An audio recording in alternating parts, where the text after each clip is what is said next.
I got so much motherfucking design on right now. Break it down, bring it back, make it clap. I got 3 old thoughts, new guap, where that thing. Bitches on my line, and you know.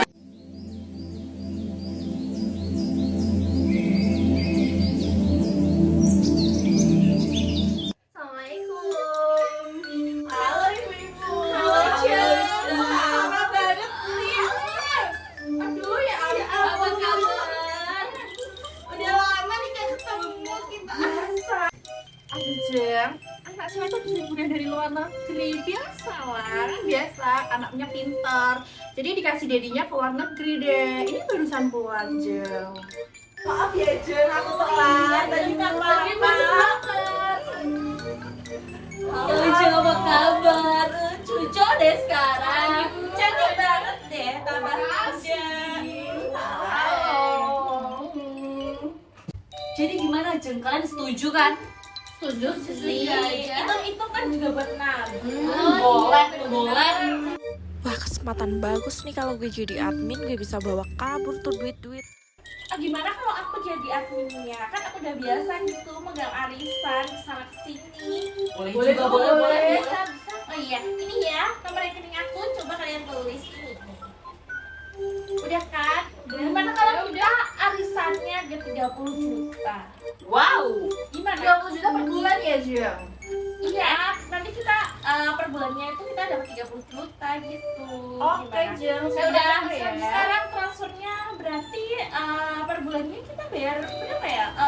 3 juta atau 5 juta? Boleh tuh, boleh. 5 juta Cem? Iya. Kalian bisa OTF langsung ya. Iya. Tapi gimana Cin, kamu ikut nggak? Kayaknya aku gak bisa ikut dulu deh. Iya. Lagi banyak kebutuhan. Ya sayang banget sih nggak bisa ikut. Padahal ini untung banget loh Cin. Iya, bisa loh. buat beli perhiasan.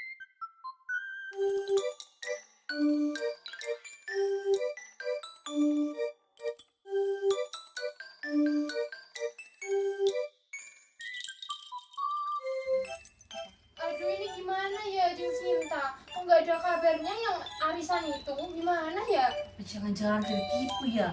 Tipu? Iya, soalnya dari awal kan kita transfer gitu terus orangnya tuh kayak buru-buru gitu loh. Jadi Dia gimana? bawa uang arisannya kita. Bisa dong. jadi, banget bisa jadi ya. Buang-buang waktu saja. Ya sudah, anak saya mau minta jemput. Ini uangnya gak apa-apa Jeng kamu. Udah, gak apa-apa, kasihan deh. Duluan ya Cem. Oke, hati-hati Jeng, bye-bye. Sumpah, Jeng Sinta emang nyebelin banget. Ya, Bisa-bisanya uang kita dibawa, padahal itu uangnya banyak banget sumpah. banget loh. Gak cuma 1-2 juta, tapi kayak Jeng Sinta sumpah udah mukanya kayak gitu, tapi kayak ih, Jeng Sinta. Assalamualaikum Cem. Waalaikumsalam. Apa Jeng, ada apa? Tahu nggak, Jeng Sinta itu loh. Jeng Sinta kenapa? Sinta di mana? Di TikTok, di Instagram, dia tuh dicariin banyak orang gara-gara arisan bodong. Ah, yang admin arisan. Tuh kan aku udah bilang apa? Emang Jeng Kita Sinta. ditipu. Kita ditipu, uang kita dibawa. Perasaan bertemu 2 jam yang tadi. Ah, Jeng Kayaknya Sinta. nomornya nggak bisa dihubungi dari tadi. Emang Jeng Sinta keterlaluan. Aku harus hubungi kantor polisi. Jangan dulu, kasihan. Gak bisa.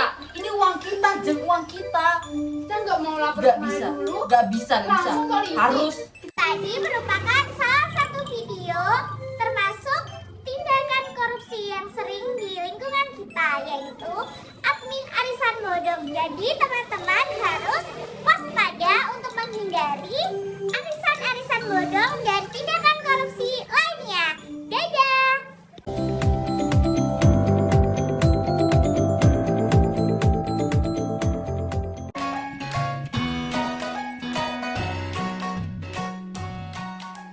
Secara harfiah, korupsi atau corruptio yang berasal dari bahasa Latin berarti busuk. Beberapa pakar juga menyampaikan pendapatnya mengenai pengertian korupsi. Salah satunya,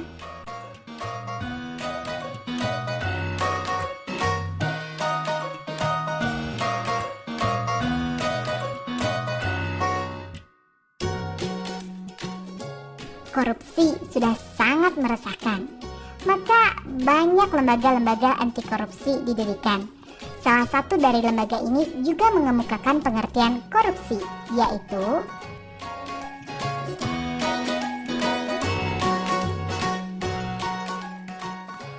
Secara yuridis, definisi korupsi telah jelas dan gamblang tertulis dalam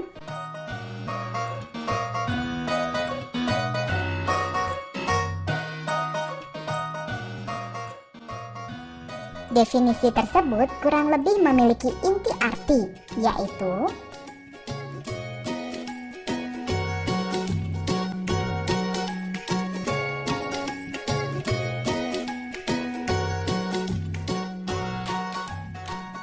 sesuai Undang-Undang Nomor 31 Tahun 1999, tindak pidana korupsi atau tipikor terbagi menjadi 7 bentuk yang pada awalnya dibagi menjadi 30 bentuk.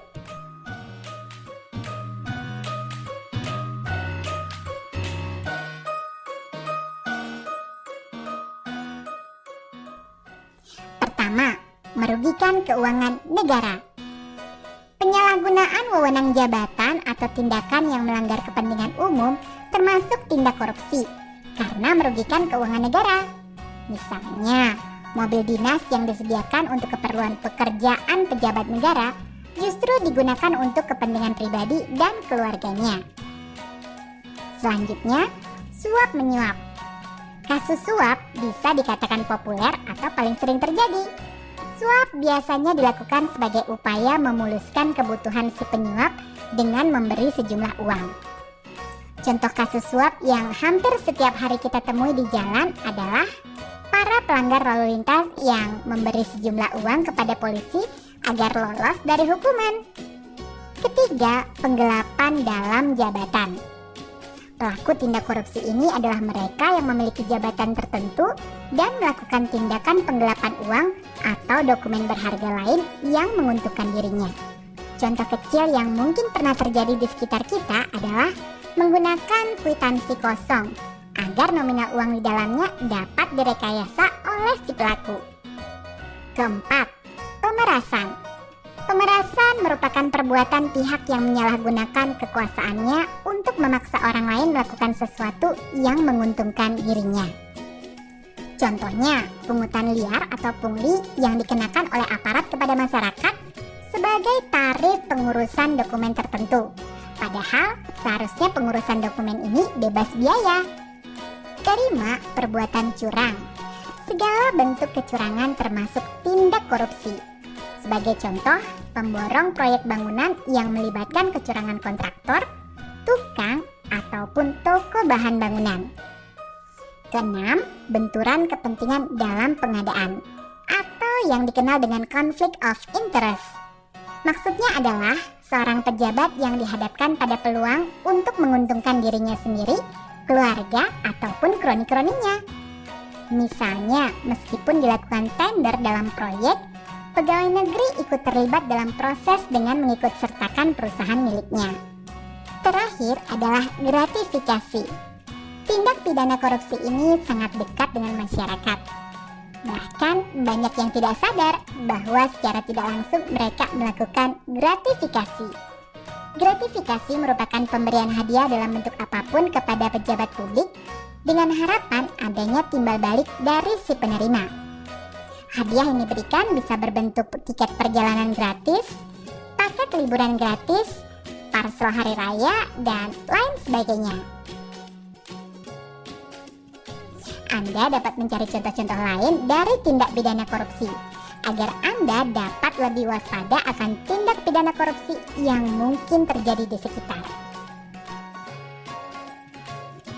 Dari penjelasan ketujuh bentuk korupsi dan contohnya, dapatkah Anda menelaah apa yang menyebabkan pelaku melakukan berbagai tindak korupsi tersebut? Menurut Ghosn Theory, faktor-faktor penyebab korupsi ini meliputi 1. Greed atau keserakahan, 2. Opportunities atau kesempatan, 3. Needs atau kebutuhan, dan 4. Exposure atau pengungkapan yang berarti konsekuensi yang dihadapi oleh pelaku kecurangan apabila pelaku terbukti bersalah.